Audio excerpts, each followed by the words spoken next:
हरियाणा मुख्यमंत्री ने लगा दी योजनाओं की झड़ी। बीपीएल राशन कार्ड नई अपडेट जारी। गेहूं बाजरा फ्री नई अपडेट जारी। मुख्यमंत्री ने लाइव की योजना की घोषणा। आज की बड़ी अपडेट, आधार कार्ड को लेकर नई अपडेट जारी। हरियाणा सरकार नई योजना नई अपडेट। तो जान लो क्या है मुख्य खबर। तो सारे भाण और भाइया ने, काके ताऊ ताइया ने, मर्दबीर और लुगैया ने आपके अपने राज की हाथ जोड़कर राम राम। साथियों, आज की हमारी मुख्य अपडेट है, मुख्यमंत्री जी ने लाइव आकर जो संदेश हरियाणा के प्रदेशवासियों के लिए, गरीब परिवारों के लिए, बीपीएल या फिर गुलाबी कार्डों के लिए दिया है, वो सब आपको बताना है। जनता के नाम क्या संदेश दिया है, तो जान लो आज की जानकारी। भाई बहनों, जैसा हर सप्ताह हम लोग एक सीधा संवाद आप लोगों से करते हैं, आपको बताते हुए खुशी हो रही है कि 48 सप्ताह हर साप्ताहिक चर्चा के नाते से जब हम आप मिलते हैं तो 48 सप्ताह पूरे हुए हैं और हर बार किसी न किसी एक नए वर्ग से बात होती है। आज मैं ऐसे बंधुओं से बात कर रहा हूं जिनको हमने व्यवस्था परिवर्तन करके जो भी सरकारी योजनाएं हैं घर बैठे और उनका लाभ दिलाया है, या पोर्टल के ऊपर सीधे अप्लाई करके और जिनको ऑनलाइन सेवाएं मिली हैं, ऐसे बंधुओं से आज मेरी बात हो रही है। मित्रों, ऐसी सेवाएं जो आपको लाभार्थी के नाते मिलती हैं, उसके अंदर मैं ये भी मान सकता हूं कि बहुत सी कठिनाइयां भी आती होंगी।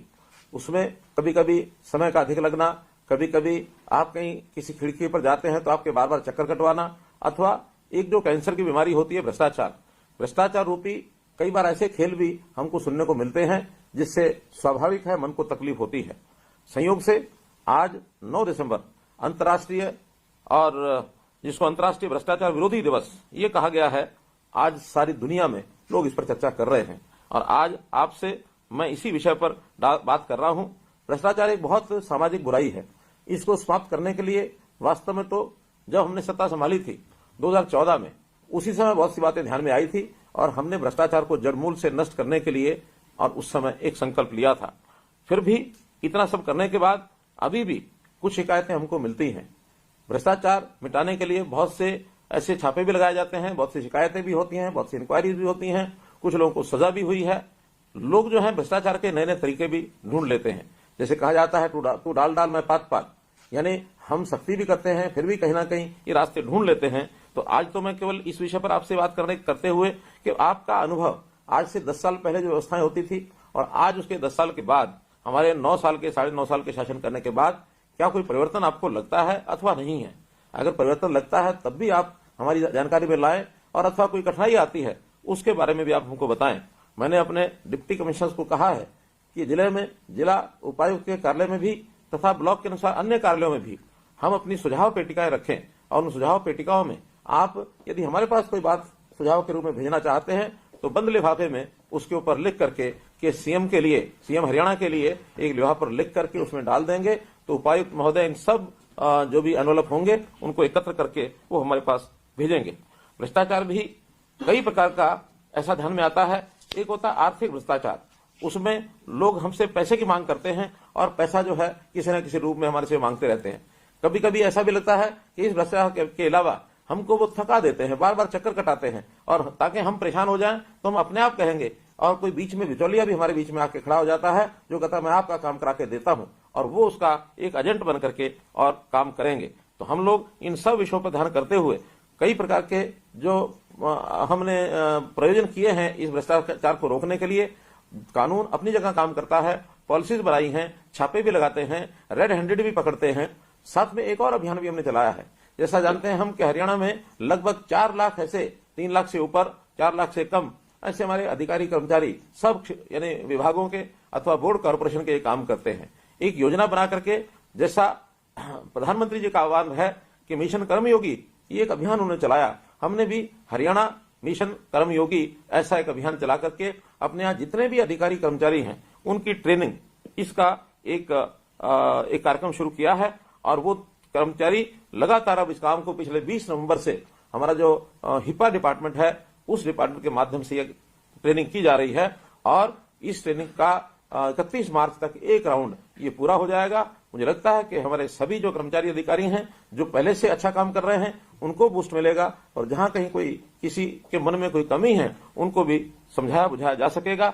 दंडित करते साथ साथ हम उनको वार्निंग भी देते हैं कि अगर कोई भ्रष्टाचार करता पकड़ा जाएगा तो उसका सामाजिक एक प्रकार से जो जानकारियां हो जाएंगी, तो जिस प्रकार से कहते हैं कि लोकलाज आदमी को बहुत प्यारी होती है, तो चाहे उसकी लोकलाज खराब हो और चाहे उसको एक्सपोज करना पड़े तो हम उसमें एक्सपोज करने में पीछे नहीं रहेंगे, ताकि व्यक्ति घबरा करके और अपने आप ऐसा काम न करें। तो ऐसे ठीक करने का काम हम लोग कर रहे हैं।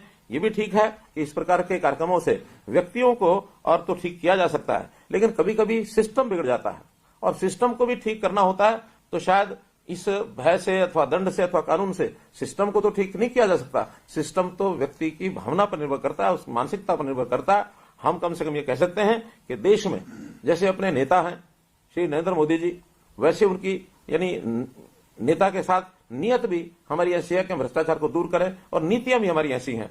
हमें याद है मोदी जी ने ये कहा था कि न खाऊंगा न खाने दूंगा, अर्थात भ्रष्टाचार को इस देश और प्रदेश से हम जड़ से मिटाएंगे, ऐसा हमने संकल्प लिया है। कई प्रकार के कार्यक्रम जिनके आप लाभार्थी हैं, आपको भी उसका अनुभव आया होगा। जैसे मसलन जमीन की रजिस्ट्रेशन कराते हैं, रजिस्ट्री कराते हैं, तो जब रजिस्ट्री होती है हम काउंटर पर जाकर के खड़े होते हैं तो कुछ ना कुछ अनुभव आते हैं। उसी को ध्यान में रखते हुए हमने ई पंजीकरण प्रणाली ये करके और ई रजिस्ट्रेशन का काम शुरू किया था, ताकि आप अपने डॉक्यूमेंट्स वो अपलोड कर दें, और अपलोड करने के बाद और एक बार उसकी निरीक्षण हो जाए, उसकी चेकिंग होने के बाद अपने आप आपको रजिस्ट्री मिले, ताकि आपको काउंटर पर भी न जाना पड़े, केवल आपको रजिस्ट्री मिले। इसमें बहुत अच्छे अनुभव हमारे आए हैं। फिर भी किसी को कठिनाई आई हो तो जरूर हमको बताएंगे। हमने इसी प्रकार से सारा डाटा किसी भी व्यक्ति का परिवार पहचान पत्र के नाते से डाटा डाला हुआ है, ताकि कहीं भी कोई सेवा देनी होती है तो फैमिली आईडी के माध्यम से उस डाटा को लिया जाता है। रजिस्ट्री कराने के लिए जमीन का डाटा ये भी हमने ई प्रणाली से डिजिटलाइजेशन उसका किया है, और ताकि हर प्रकार की जानकारी उस रजिस्ट्री के अंदर उसको मिल जाए। तो परिवार पहचान पत्र के माध्यम से ये सब सेवाएं हमको मिल रही हैं। प्रॉपर्टी के साथ आईडी यानी नो ड्यू सर्टिफिकेट, जो किसी भी विभाग को जमीन के ऊपर कोई ड्यूज है कि नहीं है, इसका भी ऑनलाइन उपलब्ध करा दिया गया है। तो आपको कहीं भी सर्टिफिकेट लेने के लिए नहीं जाना पड़ेगा। तो इस काम से आपकी जो काम है वो आसान हो गए हैं। प्रॉपर्टी आईडी एक बहुत बड़ा कार्यक्रम हमने चलाया था। शुरू में बहुत सी ऐसी समस्याएं आई थी और लोगों ने कुछ ना कुछ डिमांड करनी भी शुरू की थी। अब धीरे धीरे उन सब चीजों पर लोगों को भी जानकारी हो गई है कि प्रॉपर्टी आईडी में कौन कौन सी फॉर्मेलिटी, कौन कौन सा पेपर हमको देना है, वो सब दे रहे हैं। और अब जो शिकायतें हैं, बहुत मुश्किल से 5 से 10% शिकायतें बाकी बची होंगी, और ऐसी सबकी शिकायतें ठीक कर दी गई हैं। फिर भी हम लोग थोड़ा अपने डॉक्यूमेंट पूरा करें, थोड़ा सब्र करें, जल्दी न बचाएं, अन्यथा ये जो भ्रष्टाचार रूपी जो भी व्यक्ति इस प्रकार की बात करता है, हम उनके चंगुल में फंस सकते हैं, उसमें हम न फंसें। प्रधानमंत्री जी ने आवास योजना ये चलाई थी, तो आवास योजना के नाते चाहे शहरी क्षेत्र हो चाहे ग्रामीण क्षेत्र हो, लगभग 1 लाख मकान ये हमारा जो टारगेट था उसको हम पूरा कर रहे हैं। बहुत से लोगों को ये मकान मिल चुके हैं, बाकी लोग अभी निर्माणाधीन जो मकान हैं उनको बहुत जल्दी मिल जाएंगे। इसमें भी अगर हमने मकान अपना प्राप्त किया है, हमको अगर ये लाभ मिला है, तो इसके बारे में भी हमको जरूर जानकारी आप देंगे।